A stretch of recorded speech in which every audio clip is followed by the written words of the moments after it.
You know, you talked about roots and obviously your family's history and how that's influenced your cooking. What do you think Oakland as a city and a place for you has done to influence the way you cook?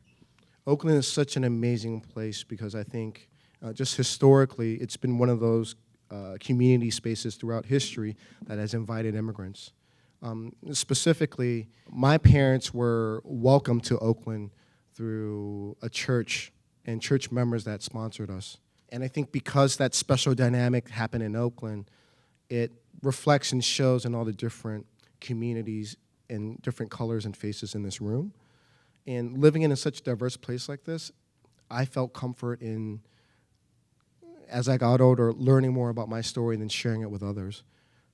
Oakland, I don't think I'd be who I am today.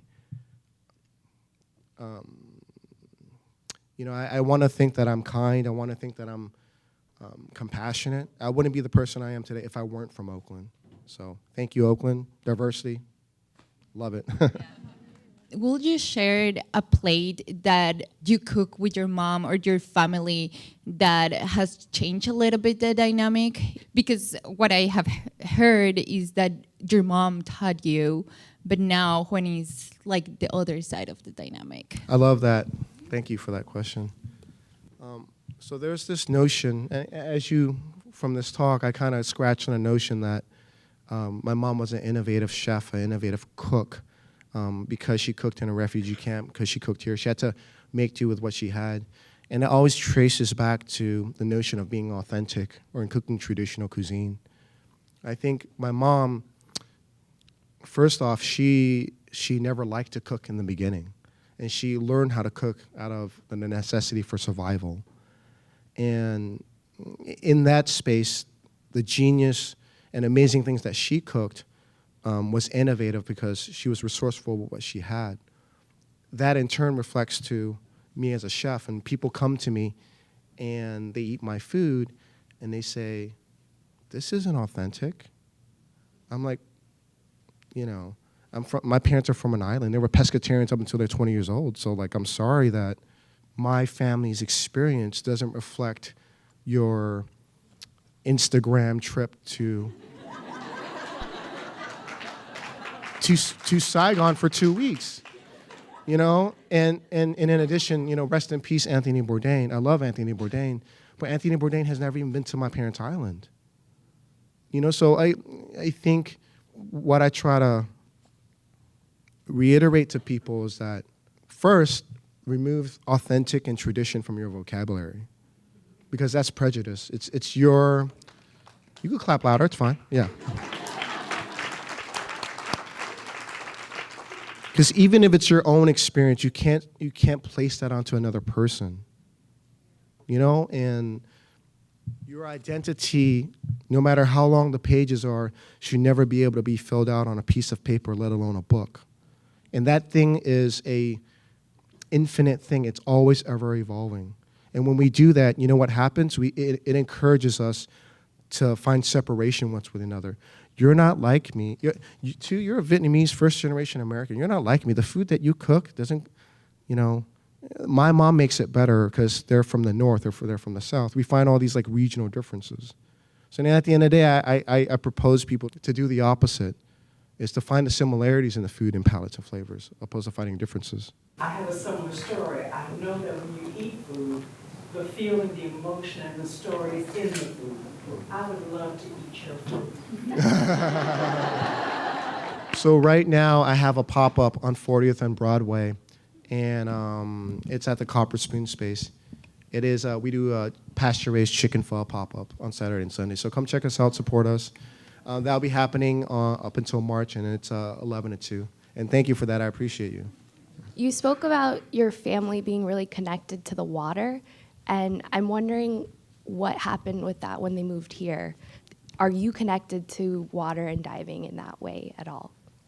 Absolutely. I'm a lot more busier now, but just a few years prior and up to that, I was free diving off the Mendocino coast for seaweed and other things and stuff like that. And it resonates in my bones too, that I need to see the ocean about once a week or once a month, because if I don't, there's scientific proof that water has healing properties, whether it's a smell or touch. And I think that exists in everyone. It's just our body reacts differently the moment we touch water. So I think that saying doesn't just extend to my family, but extends to everyone. You said something that was really powerful to me, which is that silence is a coping mechanism for generations that don't want to talk about negative history, and we want to assimilate here in America. So I'm wondering, you talked about how food was a way that you were able to connect with your mom, and other ways that you've helped break down that silence. In immigrant communities, mental health is often dismissed. Mental health is a newer conversation. And when I grew up with my parents, there wasn't a word for mental health. There was just crazy and then normal. There was nothing in between. And the subtleties that came off of my parents were like my dad, he would freak out when we closed the door too hard. There was given that I lived in Oakland, there was 30 locks on the door. All the windows were nailed shut. And for me as a kid, I thought that was normal. My mom has OCD. She emotionally breaks down when she doesn't know, when she's not in control of a situation. And that's very common with people who've been through war, is that if you don't know what's going to happen next because you're growing up in a war zone, bullets are flying across the board, you don't know what's happening next, you freak out. So since she's escaped that and she's here, if she has some sort of thought and she doesn't know where I am, she'll call me right away, extremely emotional. And as a kid, I thought it was so weird, but it took me a long time to understand and to recognize where that all comes from. And I started to realize as a 34-year-old man now, is that those same conditions doesn't just happen with my family, but it happens with other people's family as well. If you identify in your family, because it's a natural thing to do, to use silence as a coping mechanism, I encourage you to identify that, learn more about it, and figure out ways to be supportive. And sometimes that may require professional help.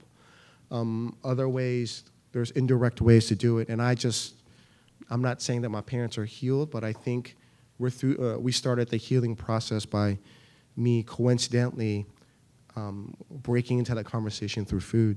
Luckily, and interestingly enough, that was their safe space, was through the venue of food. We were featured in ChemFest last year. The things that I learned from my parents, I learned for the first time going through this film through the vessel of food inside of a kitchen. Mental health, I just think of it as if you get a cold, you got to take medicine, you got to go see the doctor.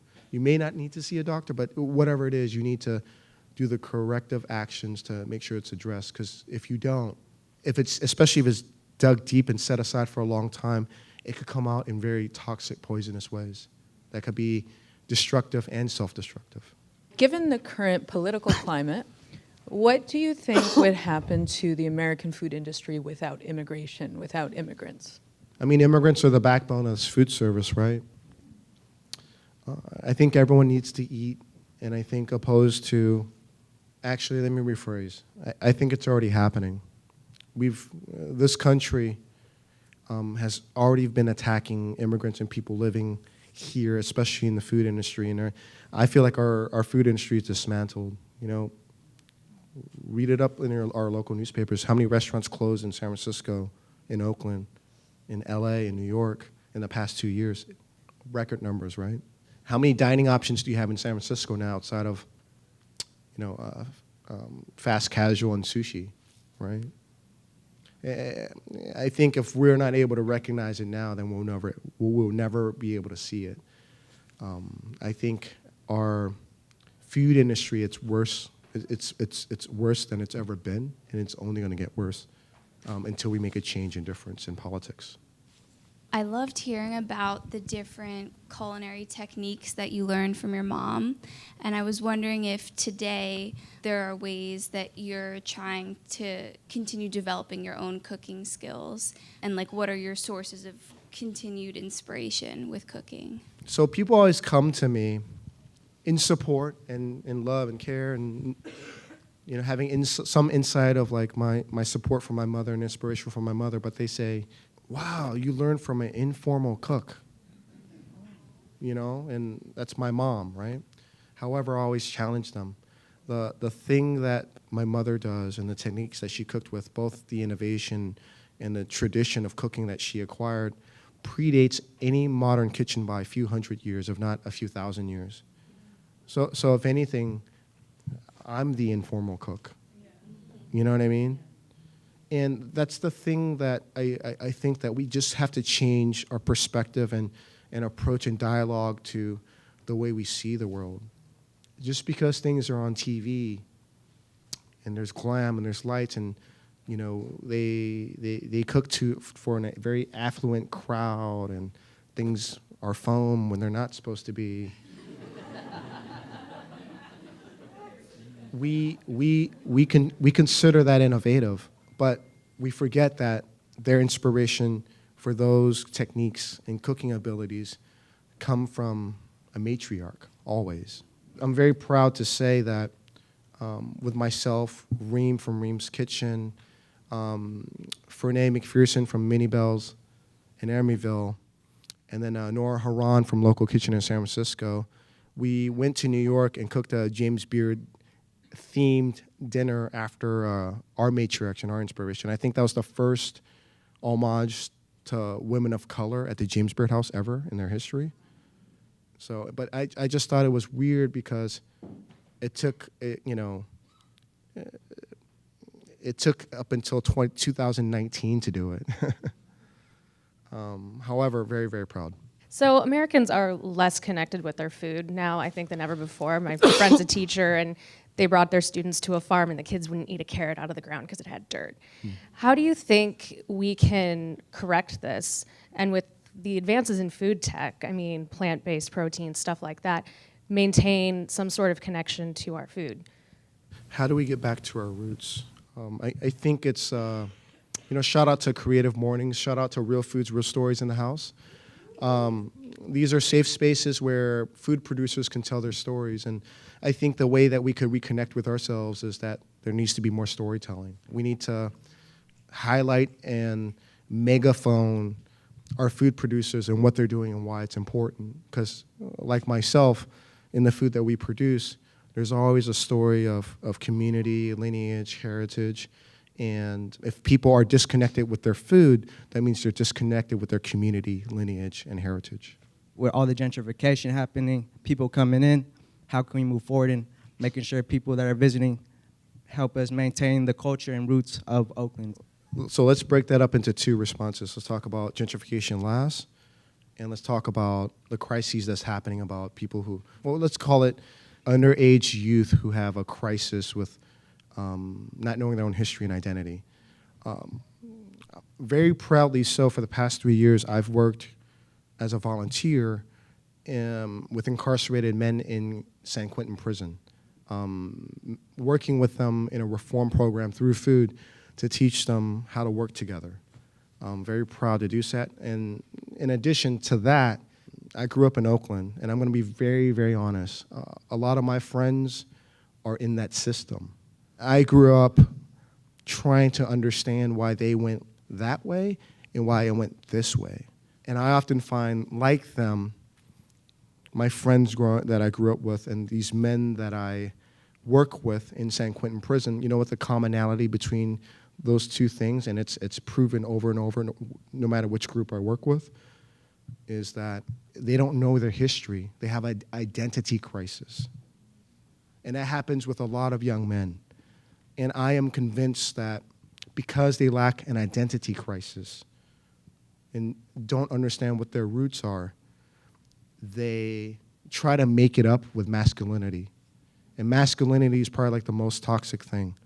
Masculinity tells you how to act, who you are, where you're supposed to do, how you're supposed to treat people, women, whatever, right? Coming full circle, encouraging young men, young women, underage youth to understand who they are. And I think that if they have understanding who they are, they can kind of come back and form an identity for themselves, which gives them purpose kind of move forward with things. The second thing was gentrification. Gentrification has been happening way before Oakland, way before the 90s, way before the 2000s. I think a synonym for gentrification is like colonialism, right? Colonialism can be penetrated, or gentrification penetrates when communities are weak. And I felt that coming into the 90s in Oakland, our community was fairly disbanded. The economy was really low, crime was really high. And to me, those are all signs of a community that's kind of falling apart. And I think because that was the case, other people with money came in to kind of build up. However, I think there's still opportunity if you know your rights, if you are informed. I think there's still opportunity to fight. So that answers that. Does the church that accepted and helped you all as a family when you first got here, does it still exist? I believe that church still exists, and we're still connected to the family that sponsored us over as well. I don't know what that church is. Oh, okay. Our family isn't Christian, but however, I will check in with my parents. That's a good question to know. Okay. And I think that's the thing, is that I think in circumstances like that and others, is that wasn't just a reflection of the church. I think that was a reflection of human compassion. And I don't want people to think like, oh, it's just the church and these other religions didn't help us out. That wasn't the case. I believe everyone has human compassion, and in those moments where people are willing to open and identify that, then they would engage on it. So. Fantastic. Thank you.